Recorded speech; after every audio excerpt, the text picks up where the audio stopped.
एक झटके में मोदी सरकार के मंत्री के पूरे स्टाफ को हटा दिया गया। मामला इतना बड़ा है कि इसके तार पीएमओ यानी कि प्रधानमंत्री ऑफिस तक जुड़े हैं। ये वही मंत्री हैं जिन्होंने 1 महीने पहले टीएमसी में तोड़फोड़ कराकर एनडीए के सांसदों के नंबर बढ़ाए थे। लेकिन अब इन मंत्री को बिना बताए ही एक दो नहीं बल्कि उनके सबसे करीबी 4 स्टाफ की छुट्टी कर दी गई है।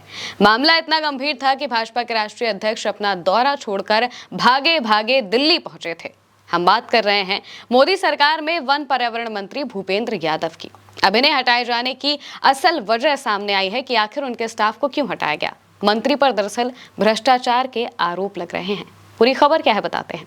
सोशल मीडिया पर एक दिन पहले कुछ लेटर वायरल हुए। लेटर में केंद्रीय मंत्री भूपेंद्र यादव के पीएस अमर सिंह और उनके दोनों एपीएस आयुष शरण और शैलेंद्र कुमार सिंह को तत्काल प्रभाव से हटा दिया गया था। शुरू में लगा ये तो आम प्रक्रिया होगी, लेकिन कुछ देर में भूपेंद्र यादव के ऑफिस का एक और विकेट गिर गया। उनके करीबी और आधिकारिक रूप से एपीएस सिद्धार्थ यादव को भी तत्काल प्रभाव से मुक्त कर दिया गया। सिद्धार्थ यादव भूपेंद्र यादव के साथ आज नहीं बल्कि आरएसएस के वक्त से रहे हैं। तो सोचिए, इतने पुराने साथी को अचानक से पीएमओ के कहने पर हटा दिया जाता है, ये आखिर क्यों? चिट्ठी अभी मिली, ये घटना बिल्कुल भी असाधारण नहीं थी, क्योंकि बीते 12 सालों के मोदी राज में ऐसा कभी नहीं हुआ। यानी कि अंदर अंदर कुछ बहुत बड़ा ब्लंडर हुआ है, जिसकी लीपापोती करने के लिए ये सब किया जा रहा है। मामला इतना गंभीर है कि बीजेपी अध्यक्ष नितिन नवीन को वैष्णो देवी की यात्रा से अचानक वापस आना पड़ा। कांग्रेस ने चारों अफसरों के नाम सार्वजनिक कर दिए। अफसरों की छुट्टी पीएमओ के आदेश पर हुई है, जिसकी दिल्ली के गलियारों में खूब चर्चा है, क्योंकि खुद मंत्री को लेटर छपने के बाद इसके बारे में बताया गया। यानी कि उनके स्टाफ को हटाया जा रहा है, इसके बारे में उन्हें खुद नहीं मालूम था। अचानक से उन्हें सीधा पता चलता है कि उनके स्टाफ की छुट्टी की जा रही है। ना ही उनसे इस बारे में सलाह मशवरा किया गया और ना ही कोई बात की गई। अब भूपेंद्र यादव दरअसल दिल्ली में जिस लुटियन जोन के बंगले में रहते हैं, बंगला नंबर 9, उसी बंगले में 1 महीने पहले टीएमसी के बागी सांसद पहुंचे थे। टीएमसी के बागी सांसदों की बैठक उसी बंगले में हो रही थी। यानी कि जोड़ तोड़ करने में उनका बहुत बड़ा रोल था। हालांकि वो तस्वीरों में दिखाई नहीं दिए थे, लेकिन इतना जरूर कहा जा रहा था कि टीएमसी के बागी सांसदों को इस तरीके से एनडीए में लाने में भूपेंद्र यादव का अच्छा खासा हाथ है।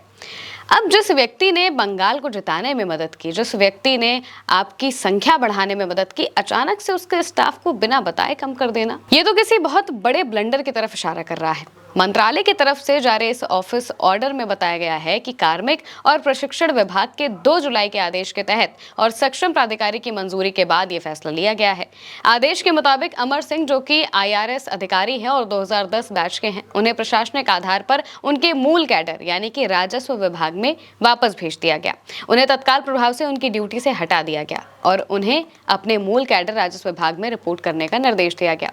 यह आदेश उप सचिव विभूति पंजियार के हस्ताक्षर से जारी हुआ। आदेश की कॉपी प्रधानमंत्री कार्यालय, कैबिनेट सचिवालय, कार्मिक और प्रशिक्षण विभाग सहित कई अहम दफ्तरों को भी भेजी गई, जिससे ये साफ है कि ये बदलाव प्रशासनिक स्तर पर काफी अहमियत रखता है। कांग्रेस नेता जयराम रमेश ने अब सीधा आरोप लगाया है मंत्री को लेकर। उन्होंने किसी बड़ी बंदरबाट के पकड़ में आने के बाद ये सब कुछ हुआ है, ऐसा बताया। एक्स पर पोस्ट करते हुए जयराम रमेश ने लिखा, जून 2025 से केंद्रीय पर्यावरण, वन एवं जलवायु परिवर्तन मंत्रालय और राजस्थान सरकार द्वारा अलवर के पास सरिस्का में क्रिटिकल टाइगर हैबिटेट की सीमा को फिर से निर्धारित करने के लिए लगातार प्रयास किए जा रहे हैं। इससे 50 से ज्यादा खनन कंपनियों को, जिनका काम बंद कर दिया गया था, दोबारा खनन शुरू करने का रास्ता मिल जाएगा। इसके बाद 20 सितंबर 2025 को भारतीय वन सर्वेक्षण यानी कि एफएसआई ने पर्यावरण, वन एवं जलवायु परिवर्तन मंत्रालय को भेजे अपने पत्र में अरावली पर्वतमाला की पुनर्परिभाषा का कड़ा विरोध किया था। ऐसी पुनर्परिभाषा से अरावली क्षेत्र खनन और रियल एस्टेट विकास के लिए खुल जाता। सुप्रीम कोर्ट द्वारा गठित सेंट्रल एम्पावर्ड कमेटी और सुप्रीम कोर्ट के एमिकस क्यूरी ने भी एफएसआई के रुख का समर्थन किया था। इसके बावजूद मंत्रालय पुनर्परिभाषा के पक्ष में खड़ा रहा। केंद्रीय पर्यावरण, वन एवं जलवायु परिवर्तन मंत्री के 4 करीबी सहयोगियों की अचानक बर्खास्तगी के बाद इन घटनाओं को फिर से याद करना जरूरी हो जाता है। ये दर्शाता है कि शीर्ष स्तर पर समुचित जांच परख और जवाबदेही पूरी तरह से ध्वस्त हो चुकी है।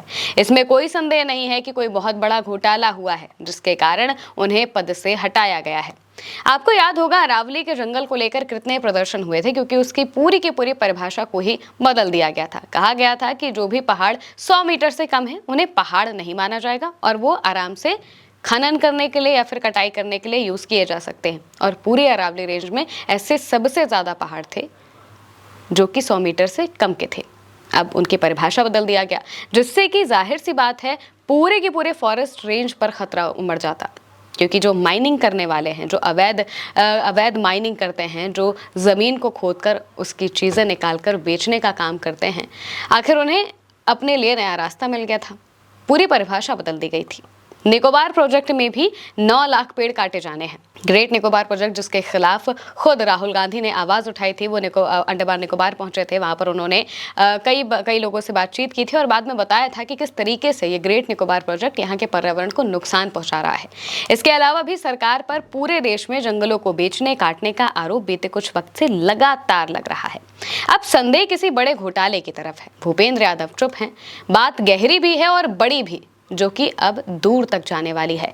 ये देखना होगा कि क्या ये किसी बड़े घोटाले की तरफ इशारा है या फिर अंदर अंदर कुछ और खिचड़ी पक रही है। फिलहाल के लिए मेरे यानी महिमा के साथ इस खबर में इतना ही। आप देखते रहिए उल्टा चश्मा यूसी।